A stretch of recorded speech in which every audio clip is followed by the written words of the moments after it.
നഷ്ടപ്പെട്ടാൽ മരണം വരെ നിരാഹാരം കിടക്കുന്ന പക്ഷി. ചില പ്രണയങ്ങളുണ്ട്, അതിന് ജീവിതകാലം എന്നതിനേക്കാൾ അപ്പുറം ആഴമുണ്ട്. മരണത്തെ പോലും തോൽപ്പിക്കാൻ ശേഷിയുള്ള പ്രണയങ്ങൾ. ഈ ചാനൽ നിങ്ങൾ ആദ്യമായാണ് കാണുന്നതെങ്കിൽ ചാനൽ സബ്സ്ക്രൈബ് ചെയ്യുക.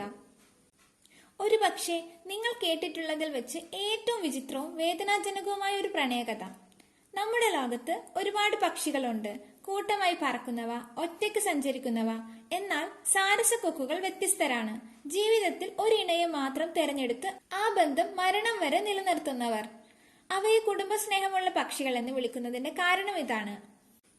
ഈ പക്ഷികളിൽ ഒന്നിന് എന്തെങ്കിലും സംഭവിച്ചാൽ, ഇണ നഷ്ടപ്പെട്ടാൽ അത് വെറും ഒരു ദുഃഖം മാത്രമല്ല, ആ വേദന ആ പക്ഷിയുടെ ജീവൻ എടുക്കും. ഇണ നഷ്ടപ്പെട്ടാൽ പിന്നെ ആ പക്ഷി ഒരു തുള്ളി വെള്ളം പോലും കുടിക്കില്ല, ആഹാരം കഴിക്കില്ല, മരണത്തെ കാത്ത് നിരാഹാരം കിടക്കും. കൂടുതൽ അറിയുന്നതിനായി താഴെ കാണുന്ന ആരോ മാർക്കിൽ ക്ലിക്ക് ചെയ്യുക. ഇതുപോലുള്ള രസകരമായ വിവരണങ്ങൾക്കായി ഈ ചാനൽ സബ്സ്ക്രൈബ് ചെയ്യൂ.